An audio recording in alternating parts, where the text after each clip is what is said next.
Hello friends, this is N chemistry and you are watching N chemistry classes. इस video में आप सीख रहे हैं कि इंग्लिश में हैबिट को कैसे एक्सप्रेस करेंगे, आदत को इंग्लिश में कैसे एक्सप्रेस करेंगे। तो आज बेसिक इंग्लिश में यही सीखना है, क्योंकि बेसिक इतना आसान है कि सभी लोग को एक बार में समझ में आएगा। इसलिए ज़रूरी है कि आप सही से देखिए और समझने का प्रयास कीजिए। तो अगर आपको बोलना हो कि किसी चीज़ का लत लग जाना, अगर मान लीजिए किसी को किसी चीज़ की लत लग गई तो आप उसे इंग्लिश में कैसे बोलेंगे। अभी सोचिए, किसी चीज़ का लत लग जाना ये बताने के लिए इंग्लिश में कैसे बोलेंगे, अभी आप सोचिए। उसके बाद है आदत लगना, आदत पड़ना, आदत होना, आदत डालना, आदी होना, अभ्यस्त होना, ये फिर आदत से बचना।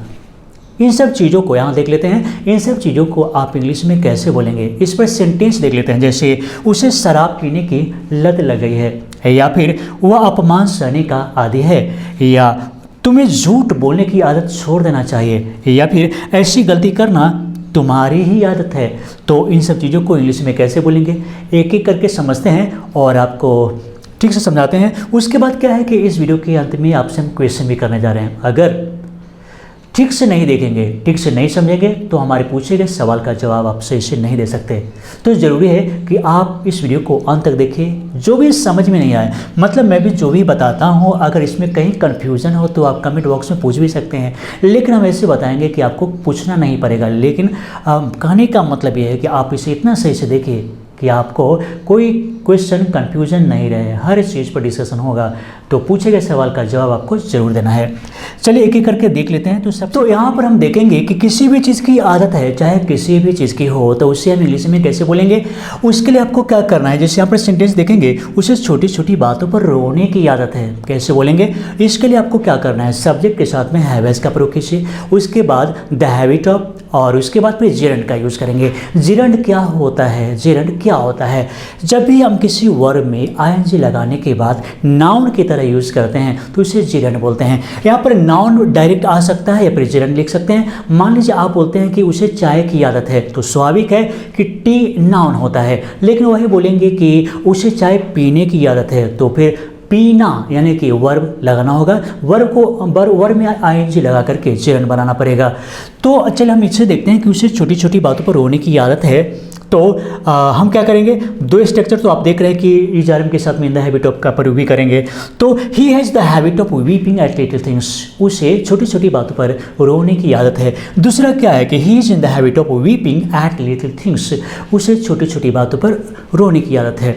दूसरा क्या है, जैसे उसे रोज़ सुबह उठने की आदत है, उसे रोज़ सुबह उठने की आदत है।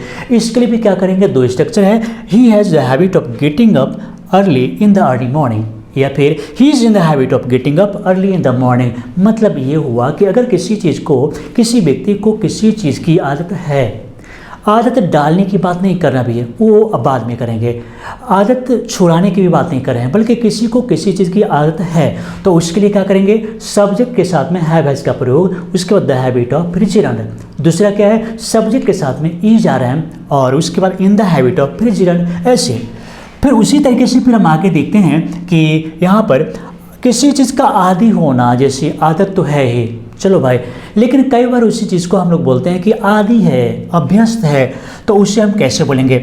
उसके लिए हम क्या करेंगे, सब्जेक्ट के साथ में हम इज आर एम के साथ यूज टू का प्रयोग करके वही नाउन और जेरंड का प्रयोग करेंगे। कई बार आप देखेंगे कि टू के बाद में वर्ब वन का प्रयोग होता है, बात सही कि नहीं, लेकिन यहाँ पर जो है ये जो टू के बाद में जेरंड या फिर नाउन का प्रयोग करेंगे, ये आपको याद रखना पड़ेगा। एक्सेप्शन में कई चीज़ को दिमाग में रखना पड़ता है। तो उसके बाद सब्जेक्ट के साथ में is are am, accustomed to, और फिर नाउन और जेरंड का यूज़ करेंगे। जैसे वह अपमान सहने का आदी है, सेंटेंस क्या होगा, वह अपमान सहने का आदी है, तो is use to facing humiliation. देखिए यहाँ पर देखेंगे फेसिंग ह्यूमिलिएशन, अपमान सहने का आदी, तो इज आर एम का प्रयोग करेंगे सब्जेक्ट की जरूरत के अनुसार। उसके बाद हम यूज टू का प्रयोग करेंगे और वर्ब में आई लगा करके उसे हम जेरंड बना रहे हैं।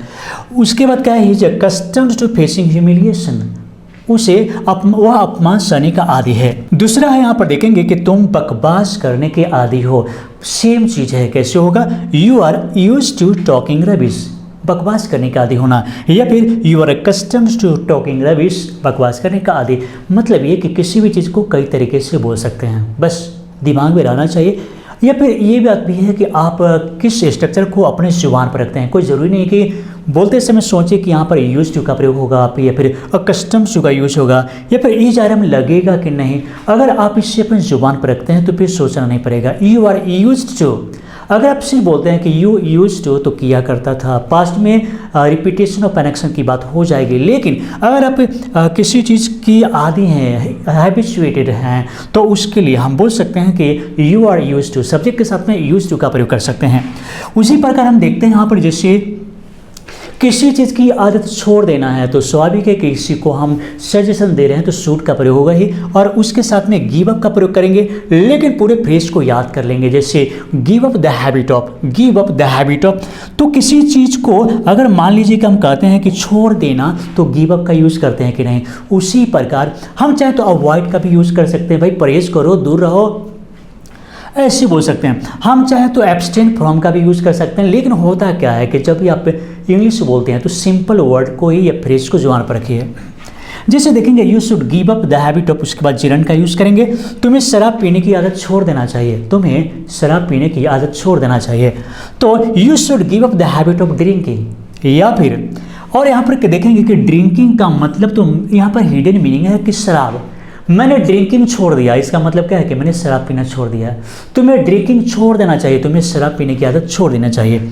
उसे झूठ बोलने की आदत त्याग देना चाहिए या फिर छोड़ देना चाहिए। जैसे he should give up the habit of telling lies, उसे शराब पीने की आदत छोड़ देना चाहिए। तो इसी तरीके से होता क्या है कि इसमें जितना सारे सेंटेंस को बनाइए कि फिर ये चीज़ आपको याद हो जाए, सोचना नहीं पड़े। फिर हम आगे देखेंगे यहाँ पर, जैसे देखेंगे किसी चीज़ की लत लग गई है, किसी चीज़ की आदत लग गई है।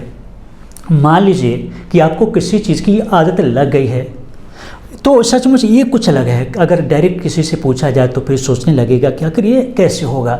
तो आप देखेंगे कि सब्जेक्ट के साथ में हैव हैज का प्रयोग करेंगे, फॉलन का प्रयोग करेंगे, इन द हैबिट ऑफ, उसके बाद जीरन का प्रयोग करेंगे। जैसे उसे शराब पीने की आदत लग गई है तो he has fallen in the habit of drinking liquor. जैसे मैंने उस समय लीकर नहीं लिखा तो हिडन मीनिंग है, आप चाहें तो लीकर लिख सकते हैं, आप चाहें तो वाइन लिख सकते हैं, इस तरीके से। तो he has fallen in the habit of drinking liquor, उसे शराब पीने की लत लग गई है या फिर आदत लग गई है, ऐसे बोल सकते हैं। तुम्हें नींद में चलने की आदत लग गई है, जैसे you have fallen in the habit of walking in sleep, किसी को नींद में चलने की आदत लग गई है तो उसके लिए। लेकिन मेन बात क्या याद रखना है कि fallen in the habit of, fall in the habit of, main जो वर्ब है उसे याद रखिए, fall in the habit of, किसी चीज़ की आदत लग जाना याद रखिए। उसके बाद फिर हम आगे चलेंगे क्योंकि आपको मैंने दो दो करके बताया है। इट्स योर हैबिट टू, अगर कभी कभी हम बोलते हैं कि ये तो तुम्हारी आदत है, ऐसा करना तो तुम्हारी आदत है, तो क्या होगा, झूठ बोलना तो तुम्हारी आदत है। जैसे it's your habit to tell a lie, झूठ बोलना तो आपकी आदत है। या फिर it's his habit to abuse का मतलब ये हुआ कि गाली देना तो उसकी आदत है। It's my habit to speak the truth, और सच बोलना तो मेरी आदत है। या फिर it's our habit to work hard, और कठिन परिश्रम करना मेरी आदत है। छोटी छोटी बात, जैसा कि मैंने आपको बता दिया कि किसी भी चीज़ को दो तरीके से आप बोल भी सकते हैं।